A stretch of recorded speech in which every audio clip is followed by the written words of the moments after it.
Hello friends, स्वागत है आपका हमारी साइकोलॉजी क्लासेस में। तो आज हम आपको बताने जा रहे हैं एक साइकोलॉजी के एग्ज़ाम के बारे में। ठीक है, तो हम आपको दिखा रहे हैं, यहाँ पे आप देखिएगा एमए थर्ड सेमेस्टर का एग्ज़ाम पेपर है। तो आप देख सकते हैं यहाँ पे एग्जामिनेशन नवंबर और एंड दिसंबर का है, 2018 का पेपर है ये कि ठीक है। तो ये 2018 का पेपर है साइकोलॉजी का। अब ये साइकोलॉजी के एमए का है, तो साइकोलॉजी के 4 पेपर होते हैं। तो जो ठीक है ना, तो अब यहाँ पे हम दिखाते हैं आपको, ये जो पेपर है वो सोशल साइकोलॉजी का है। ठीक है, तो सोशल साइकोलॉजी का है। तो यहाँ पे अब आप देखिएगा सोशल साइकोलॉजी क्या है, यहाँ से फर्स्ट सब्जेक्ट, इसलिए यहाँ पे ये फर्स्ट लिखा हुआ है। ठीक है, और अब आप यहाँ पे देख सकते हो टाइम 3 आवर्स का दिया जाता है। ठीक है ना, मैक्सिमम मार्क्स जो हैं वो 85 के रहते हैं।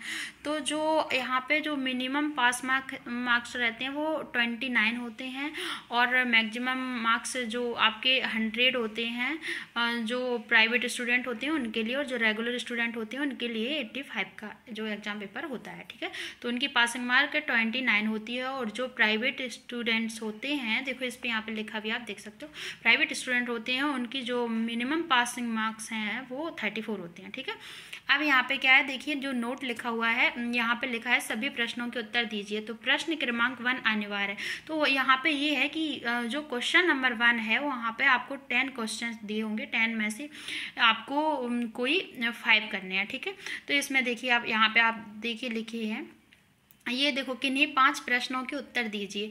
तो ये यहाँ पे लिखा है, देखो अटेम्प्ट एनी 5 क्वेश्चंस। तो यहाँ पे ये दिखा रहे हैं 5 × 5 = 25। तो ये जो रेगुलर स्टूडेंट है उनके लिए 25 का है, और ये जो प्राइवेट स्टूडेंट है उनके लिए है 6 × 5 = 30। ठीक है, तो उनका ये 30 नंबर के हैं, और जो रेगुलर स्टूडेंट है उनके लिए 25 के हैं।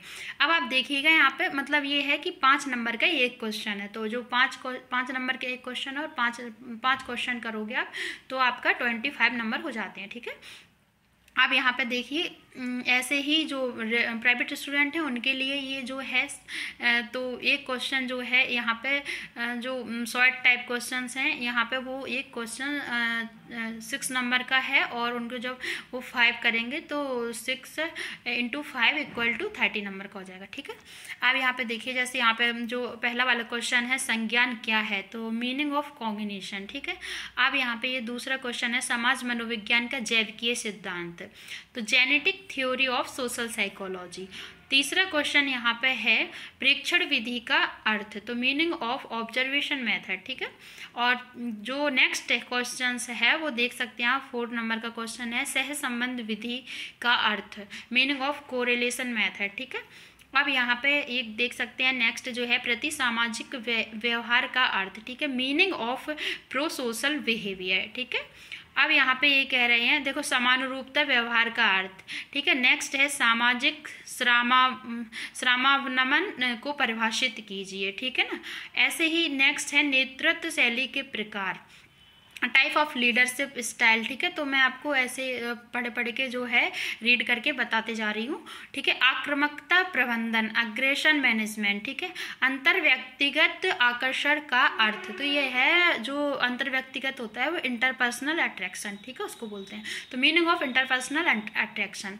अब यहाँ पे जो इकाई 1 दिया गया है यूनिट फर्स्ट, मतलब कि जो यूनिट 5 रहती हैं, आप जो सिलेबस रहता है उसमें यूनिट 5 होती हैं, और हर एक यूनिट से आपके 2 क्वेश्चन आते हैं। एक तो शॉर्ट टाइप का आता है, और एक जो है आपको करना होता है तो वो एक लॉन्ग टाइप रहता है। तो ये जो है लॉन्ग टाइप के हैं। ठीक है, अब लॉन्ग टाइप क्वेश्चन है तो अब आप देख सकते हैं इसमें मतलब आपको अथवा या और करके दिए रहते हैं। जैसे एक यूनिट से शॉर्ट में 2 आएंगे जिसमें से आपको कोई एक करना होगा, और यहाँ पे लॉन्ग टाइप में भी यूनिट में 2 आएंगे जिसमें आपको कोई एक करना होगा। ठीक है, तो यहाँ पे आप देख सकते हैं समाज मनोविज्ञान के अधिगम उपागम का वर्णन करें। ठीक है, तो यहाँ पे आप देख सकते हैं describe learning approach of social psychology. इसके अथवा का मतलब होता है आप या तो ये वाला समाज मनोविज्ञान के अधिगम उपागम का वर्णन करें, ये वाला क्वेश्चन जो है आप सॉल्व कर सकते हो। ठीक है, इसका आंसर दे सकते हो आप, और या फिर इसका दे सकते हो मनोविश्लेषणात्मक सिद्धांत का वर्णन कीजिए। ठीक है, जो डिस्क्राइब है साइको एनालिटिक थ्योरी।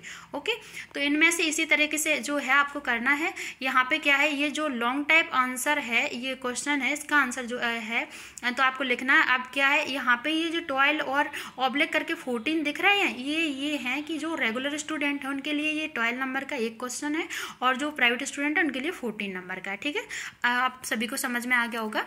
अब चलते हैं नेक्स्ट पे। ठीक है, तो ये इकाई 2 यूनिट सेकंड का है। आप देख सकते हैं प्रयुक्त मनोविज्ञान के रूप में समाज मनोविज्ञान को समझाइए। तो यहाँ पे ये देखो, यहाँ पे लिखा हुआ है discuss social psychology as an applied science. ठीक है, अब इसके जो अथवा में दिया गया है और करके, तो सर्वे विधि क्या है, तो डिस्कस सर्वे मेथड। तो यहाँ पे आप लिख सकते हैं ऐसे अपने अनुसार जो भी आपको ठीक लगे। ठीक है, आप देख सकते हैं ऐसे टाइप से क्वेश्चंस बनते हैं साइकोलॉजी के पेपर में। फिर वो यूनिवर्सिटी और कॉलेज पे भी डिपेंड करता है वो कैसा एग्जाम बनाते हैं। बट ये है कि ये जो एग्ज़ाम है ये जो एग्ज़ाम है ये यहाँ के कॉलेज का है। ठीक है, तो यहाँ बता सकते हैं ये मध्य प्रदेश का है। समान रूपता के निर्धारकों की व्याख्या करें। ठीक है, एक्सप्लेन डिटर्मिनेंट्स ऑफ कॉन्फॉर्मिटी। ठीक है, तो अब आप देख सकते हैं यहाँ पे कि समान रूपता के निर्धारकों की व्याख्या कीजिए। इसके अथवा में भी एक क्वेश्चन दिया गया है। ठीक है, सहायतापरक व्यवहार की विशेषताओं की व्याख्या कीजिए। तो एक्सप्लेन, देखिए यहाँ पे दी गए हैं सहायतापरक व्यवहारों की व्याख्या कीजिए। ठीक है, सॉरी, सहायतापरक व्यवहार की विशेषताओं की व्याख्या कीजिए। ठीक, अब आप चलते हैं नेक्स्ट पे। तो नेक्स्ट जो है वो यूनिट 4 है, समूह निर्माण प्रक्रिया का वर्णन करें। ओके, तो यहाँ पे क्या है, अब जो 5th क्वेश्चन है उसका जो अथवा दिया गया है वो यहाँ पे दिया गया है, सामाजिक सरलीकरण का वर्णन कीजिए। ठीक है, अब आते हैं यूनिट 5 पे। तो यूनिट जो 5 है, यूनिट 5 में दिया गया है अंतःवैयक्तिक आकर्षण के परिस्थितिगत निर्धारकों का वर्णन करें। ठीक है, अब यहाँ पे क्या है कि इसके जो अथवा में दिया गया है और करके वो है आक्रामकता के कारणों को समझाइए। तो इसी तरह से जो है आपके ये क्वेश्चन 5 हो गए। ठीक है ना, तो देखो हम आपको दिखाएं, एक जो 2 नंबर से लिखा हुआ है तो यहाँ से जो लॉन्ग टाइप है वहाँ से 1 करके ऐड करो।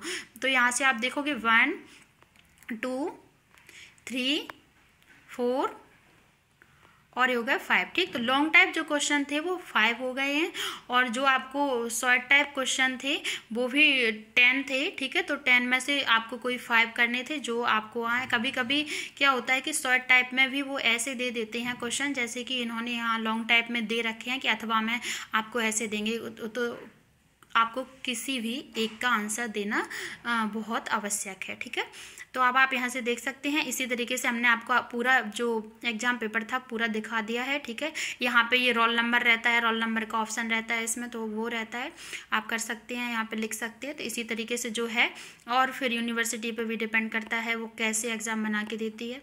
ठीक है, बाकी क्या है कि इसमें फिर हम आपको बताते हैं। तो thank you so much, I hope आप सभी को समझ में आ गया होगा। अब मिलते हैं नेक्स्ट वीडियो में, नेक्स्ट एग्ज़ाम पेपर का वीडियो। ठीक है, बनाते हुए हम आपको दिखाएंगे। तो उसका क्या है कि फिर हम आपको उसके बारे में भी अच्छे से बताएंगे। तब तक के लिए थैंक यू।